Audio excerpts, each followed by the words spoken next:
नमस्कार दोस्तों, स्वागत है आपका हमारे YouTube चैनल में। आज के इस वीडियो में हम 16वां अध्याय का पाठ करेंगे। तो आइए पाठ शुरू करते हैं।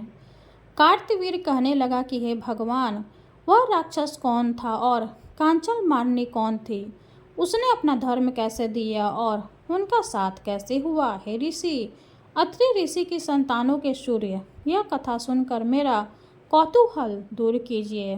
तब दत्तात्रेय जी कहने लगे कि राजन, इस पुरातन विचित्र इतिहास को सुनो। कांचन मालिनी नाम की एक सुंदर अप्सरा थी जो माघ मास में प्रयाग में स्नान करके कैलाश पर जा रही थी। तब उसको मार्ग में जाते हुए हिमालय के कुंज के एक धीर राक्षस ने देखा। उस सोने जैसे तेज वाली सुंदर कटी वाली बड़े बड़े नेत्रों वाली चंद्रमुखी सुंदर केश और पिन पियोधर वाली सुंदर अप्सरा को देखकर उस राक्षस ने कहा कि हे सुंदरी कमल नयनी, तुम कौन हो और कहाँ से आ रही हो?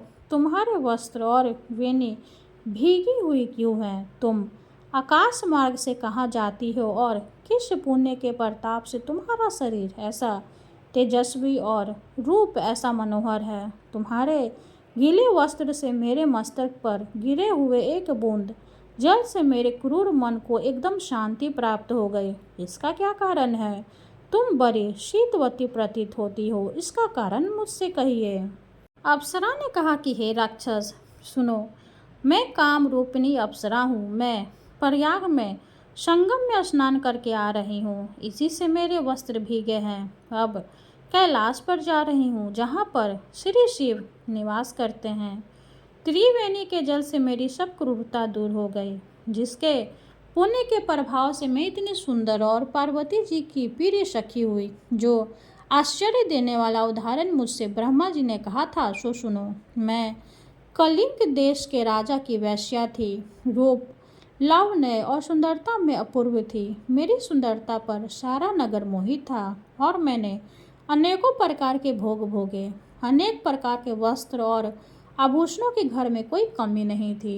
कई कामी पुरुष आपस में स्पर्धा से ही मृत्यु को प्राप्त हो गए। इस तरह उस नगर में बड़ी सुंदरता से यौवन व्यतीत हुआ और मैं वृद्धावस्था को प्राप्त हो गई। तब मेरे मन में विचार उत्पन्न हुआ कि मैंने अपनी सारी आयु पापों में ही व्यतीत कर दी। धर्म का कोई कार्य, दान, तप, यज्ञ आदि नहीं किया। शिव या दुर्गा जी की आराधना नहीं की, न कभी भगवान विष्णु का पूजन किया। इस प्रकार अशांत चित्त से मैंने एक ब्राह्मण की शरण ली जो वेदों का ज्ञाता और ब्रह्मनिष्ठ था। मैंने उनसे पूछा कि मेरा उद्धार किस प्रकार हो सकता है। महाराज, साधु सज्जन अच्छे और बुरे सभी पर दया करते हैं, इसलिए मुझ दीन पर भी कृपा करके मुझ कीचड़ में डूबी हुई को पकड़कर उबारिए। क्षीर सागर क्या हंस को भी दूध देता है, बत्तख को नहीं देता? तब वह ब्राह्मण राजा का पुरोहित इन सब बातों को सुनकर मुझ पर दया करके कहने लगा कि तो ब्रह्मा के क्षेत्र प्रयाग में जाकर माघ मास में त्रिवेणी संगम में स्नान कर, परंतु मन में अशुद्ध क्रिया का विचार नहीं करना। पापों के नाश के लिए महर्षियों ने तीर्थ स्थान से अधिक और कोई प्रायश्चित नहीं बतलाया। प्रयाग में स्नान करने से तू अवश्य पवित्र होकर स्वर्ग को जाएगी। हे भामिनी, पुराने समय में गौतम ऋषि की स्त्री को देखकर इंद्र ने काम के वशीभूत होकर कपट वेश में उससे भोग किया था, इसलिए ऋषि द्वारा श्राप दिया गया और उसका शरीर अत्यंत लज्जा युक्त हजारों भगों वाला हो गया। तब इंद्र नीचे मुँह करके अपने पाप कर्म की बुराई कराने लगा। मेरू पर्वत के शिखर पर स्वच्छ जल वाले सरोवर पर एक स्वर्ण कमल से भरे हुए कोटर में घुस गया और अपने पाप को धिक्कारता हुआ कामदेव की बुराई करने लगा कि यह सब पापों का मूल है। इसके ही वशीभूत होकर मनुष्य नरक में जाते हैं और अपने धर्म, कीर्ति, यश और धैर्य का नाश करते हैं। इंद्र ऐसा सोच रहा था कि इंद्र के बिना सारा देवलोक शोभाहीन हो गया। तब देवता, गंधर्व, किन्नर, लोकपाल, इंद्राणी के सहित बृहस्पति जी से जाकर पूछने लगे कि महाराज, इंद्र के न रहने से स्वर्ग ऐसा शोभाहीन हो गया है जैसे सत्यपुत्र के बिना श्रेष्ठ कुल, इसलिए स्वर्ग की शोभा के लिए कोई क्रिया सोचिए, इस विषय में देर नहीं लगानी चाहिए। तब बृहस्पति जी कहने लगे कि इंद्र ने बिना सोचे विचारे जो कर्म किया है उसका फल भोग रहा है, सो वह कहाँ है, मैं यह सब जानता हूँ। फिर गुरु जी ने सबको साथ लेकर स्वर्ण कमलों से युक्त बड़े सरोवर में इंद्र को देखा, जिसका मुख मलिन और आंखें बंद थी। तब इंद्र ने बृहस्पति जी के चरणों को पकड़कर कहा कि इस पाप से उद्धार करके आप मेरी रक्षा कीजिए। तब बृहस्पति जी ने इंद्र से कहा कि प्रयाग में स्नान करने से ही तुम पाप मुक्त हो जाओगे। तब इंद्र सहित सबने ही प्रयाग में जाकर संगम में स्नान किया और त्रिवेणी स्नान से इंद्र पाप मुक्त हो गए। तब बृहस्पति जी ने इंद्र को वरदान दिया कि तुम्हारे शरीर में जितने भाग है सब नेत्र हो जाए। तब इंद्र ब्राह्मण के वर से हजारों नेत्रों से ही ऐसा सुशोभित हुआ जैसे मानसरोवर में कमल शोभायमान होता है। 16वां अध्याय समाप्त हुआ। हरे कृष्णा। अब हम श्री हरि की आरती करेंगे। ओम जय जगदीश हरे, स्वामी जय जगदीश हरे, भक्त जनों के संकट शनि में दूर करे। ओम जय जगदीश हरे, जो ध्यावे फल पावे, दुख बिन से मन का, सुख संपत्ति घर आवे, कष्ट मिटे तन का।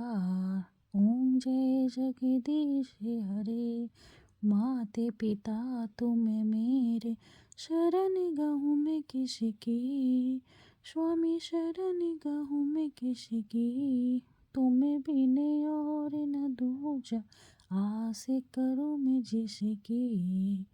ओम जय जगदीश हरे, तुम पूर्ण परमात्मा, तुम अंतर्यामी, पार ब्रह्म परमेश्वर, तुम सबके स्वामी। ओम जय जगदीश हरे, तुम करुणा के सागर, तुम पालन करता, मैं मूरख खल कामी, कृपा करो भरता। ओम जय जगदीश हरे, तुम हो एक अगोचर, सबके प्राणपति, स्वामी सबके प्राणपति, किसी विधि मिलूं दया में, किसी विधि मिलूं दया में, तुमको मैं कुमति।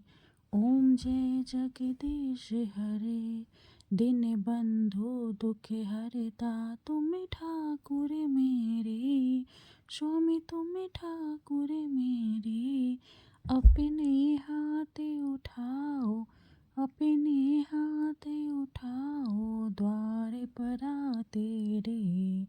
ओम जय जगदीश हरे, विषय विकार मिटाओ, पाप हरो देवा, स्वामी पाप हरो देवा, श्रद्धा भक्ति बढ़ाओ, संतन की सेवा।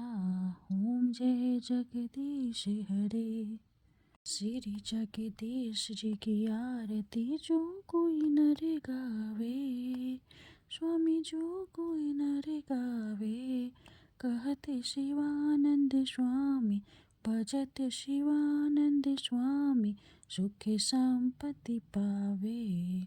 ओम जय जगदीश हरे, ओम जय जगदीश हरे। विष्णु भगवान की जय हो। वीडियो अगर अच्छी लगे तो लाइक कर दें, चैनल को सब्सक्राइब कर दें। धन्यवाद।